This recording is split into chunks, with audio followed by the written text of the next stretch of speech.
मौर्य साम्राज्य। प्रश्न 1, मौर्य साम्राज्य की स्थापना से पहले मगध का शासक कौन था और वो किस वंश का था? उत्तर, धनानंद नंद वंश का। प्रश्न 2, मौर्य साम्राज्य की स्थापना किसने की थी? उत्तर, चंद्रगुप्त मौर्य ने। प्रश्न 3, चंद्रगुप्त मौर्य को मगध पर साम्राज्य की स्थापना में किसने मदद की थी? उत्तर, चाणक्य ने। प्रश्न 4, चाणक्य कौन था? उत्तर, चंद्रगुप्त मौर्य का प्रधानमंत्री। पृष्ठ 23। प्रश्न 5, चाणक्य और किस नाम से जाना जाता था? उत्तर, कौटिल्य।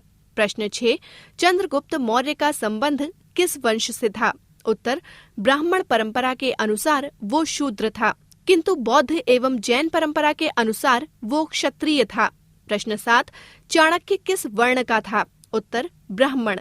प्रश्न 8, मौर्य साम्राज्य की राजधानी कहाँ थी? उत्तर, पाटलिपुत्र। प्रश्न 9, चाणक्य ने किस ग्रंथ की रचना की थी? उत्तर, अर्थशास्त्र। प्रश्न 10, अर्थशास्त्र में किसका वर्णन मिलता है? उत्तर, मौर्य काल की राजनीतिक स्थिति एवं सरकार चलाने की कला का। प्रश्न 11, सेल्यूकस कौन था? उत्तर, सिकंदर महान का सेनापति एवं पश्चिमोत्तर भाग का शासक।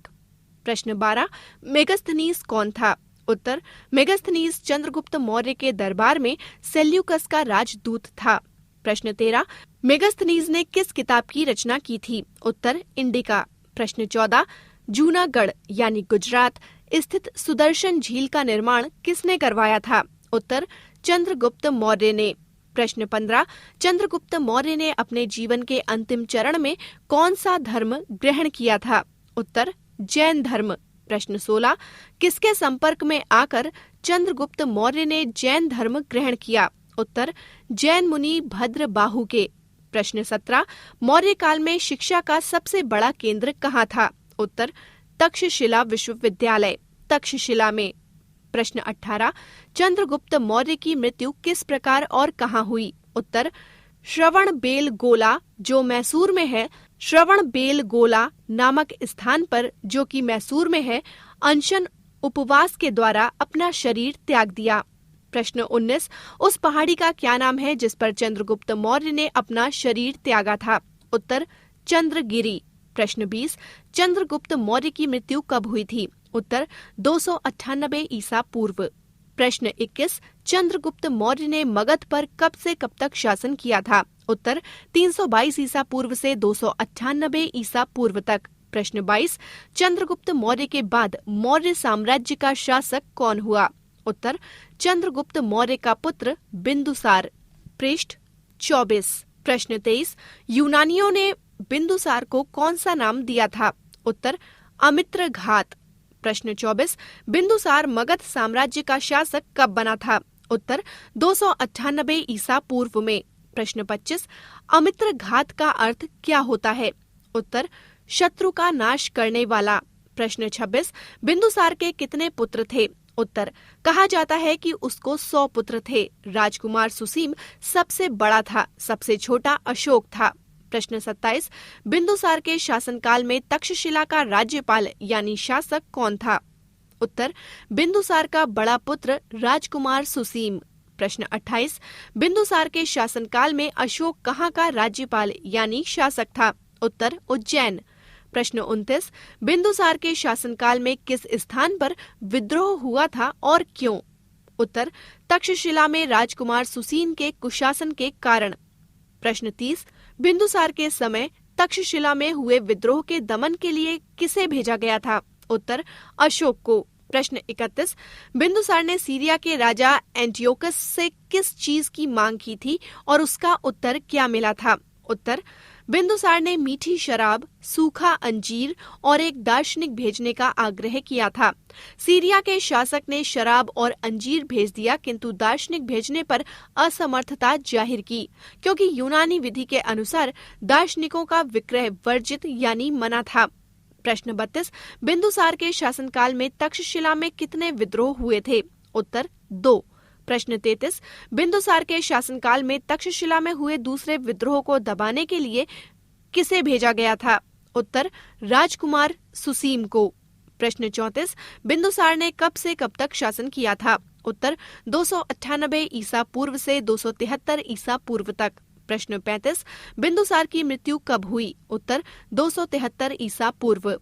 प्रश्न 36 बिंदुसार की मृत्यु के बाद मौर्य साम्राज्य का शासक कौन हुआ? उत्तर अशोक, जो बिंदुसार का दूसरा पुत्र था। प्रश्न 37 अशोक मौर्य साम्राज्य का शासक कब बना? उत्तर 273 ईसा पूर्व में। प्रश्न 38 अशोक का राज्याभिषेक कब हुआ था? उत्तर मगध के शासक बनने के 4 वर्ष बाद अर्थात 269 ईसा पूर्व में। पृष्ठ 25। प्रश्न 39 अशोक को राज्य सिंहासन प्राप्त करने के लिए कितने भाइयों का वध करना पड़ा था? उत्तर 99 भाइयों का। प्रश्न 40 अशोक की राजधानी कहाँ थी? उत्तर पाटलिपुत्र। प्रश्न 41 अशोक की माता का नाम क्या था? उत्तर सुभद्रांगी या धर्मा। प्रश्न 42 कश्मीर में श्रीनगर शहर की स्थापना किसने की थी? उत्तर अशोक ने। प्रश्न 43 कलिंग को विजय किसने और कब किया था? उत्तर अशोक ने 261 ईसा पूर्व में। प्रश्न 44 किस युद्ध के पश्चात अशोक ने सदा के लिए युद्ध को त्यागने की घोषणा की? उत्तर कलिंग युद्ध के बाद, क्योंकि इस युद्ध में हुए भीषण नरसंहार से अशोक का मन द्रवित हो गया। प्रश्न 45 किस युद्ध के पश्चात अशोक ने बौद्ध धर्म ग्रहण कर लिया? उत्तर कलिंग युद्ध के बाद। प्रश्न 46 अशोक को बौद्ध धर्म में किसने दीक्षा दी थी? उत्तर उपगुप्त ने, जो बौद्ध भिक्षु था। प्रश्न 47 बौद्ध धर्म ग्रहण करने के पूर्व अशोक किस धर्म का अनुयायी था? उत्तर अशोक भगवान शिव का उपासक था। प्रश्न 48 तीसरी बौद्ध संगीति यानी सभा कहाँ और किसके शासनकाल में हुई थी? उत्तर पाटलिपुत्र में अशोक के शासनकाल में। प्रश्न 49 अशोक ने आजीविकों के रहने हेतु 4 गुहाओं का निर्माण किस स्थान पर करवाया था? उत्तर बिहार के गया जिले के बराबर की पहाड़ियों में। प्रश्न 50 सांची का स्तूप किस शासक ने बनवाया था? उत्तर अशोक ने। प्रश्न 51 भरहुत का स्तूप किसने बनवाया था? उत्तर अशोक ने। प्रश्न 52 धर्म महापात्रों की नियुक्ति किसने की थी और क्यों? उत्तर अशोक ने। उनका कर्तव्य अशोक के धर्म का प्रचार करना था और लोगों को बौद्ध धर्म की ओर आकृष्ट करना था। प्रश्न 43 रिपीट। प्रश्न 53 4 सिंहों के शीर्ष का स्तंभ अशोक ने कहाँ बनवाया था? उत्तर सारनाथ में। प्रश्न 54 अशोक का धम्म क्या है?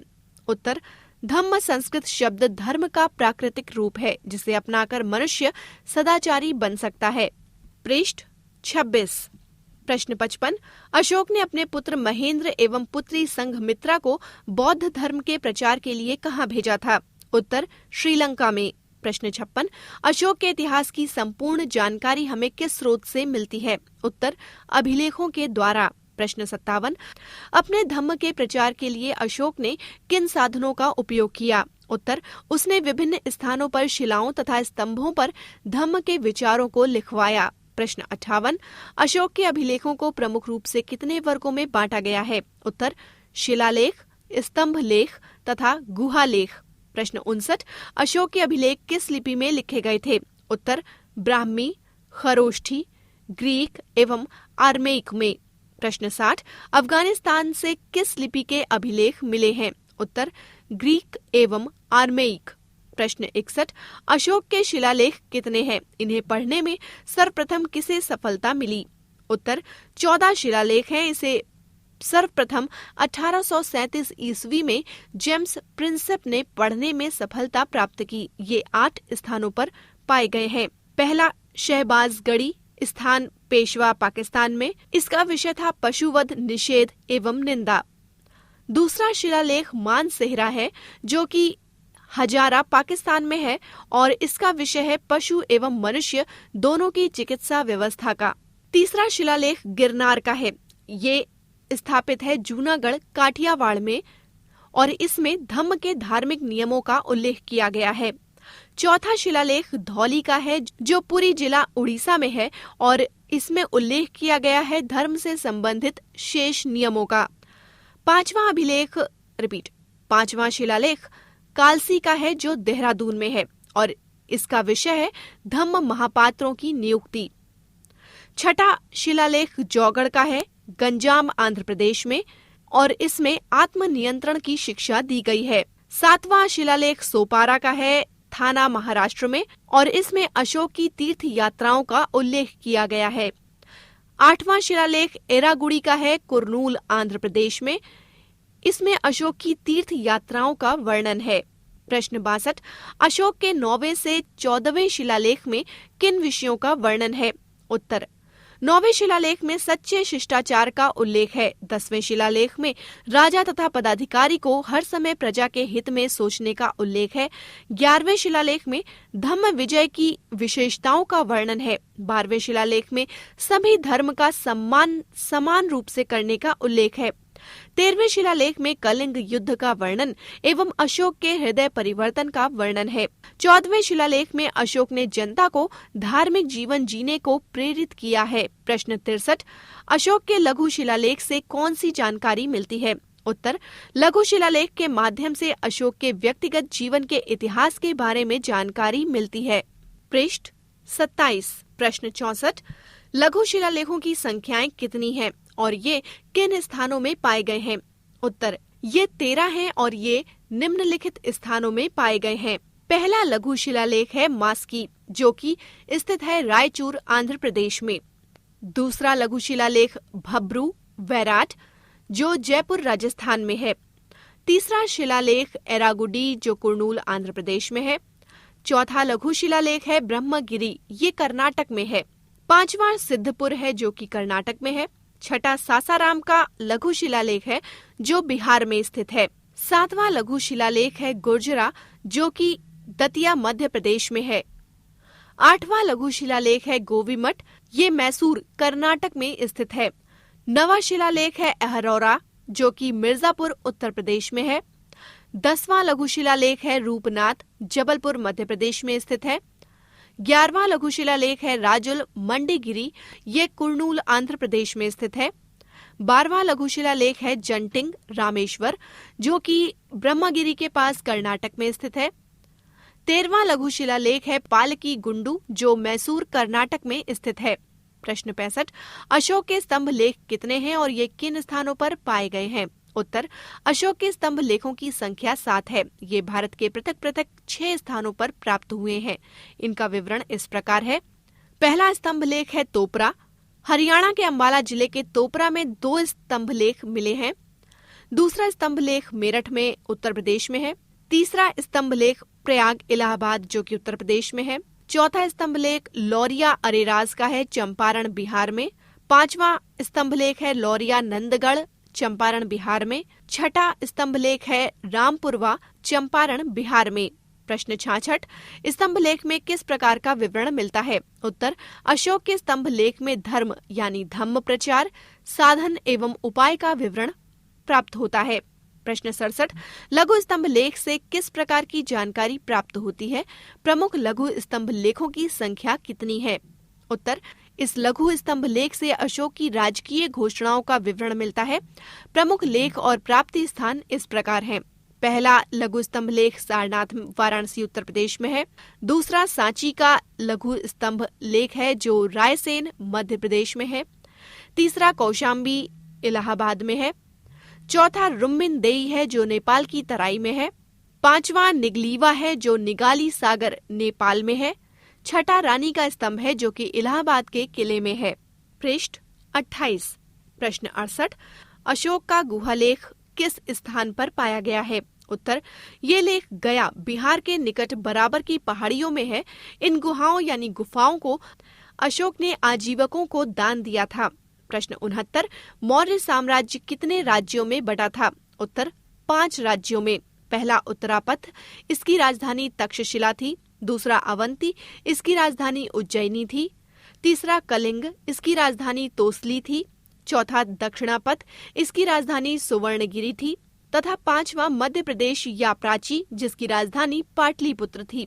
मगध को प्राची कहा जाता था। पाटलिपुत्र ही केंद्रीय प्रशासन की राजधानी भी थी।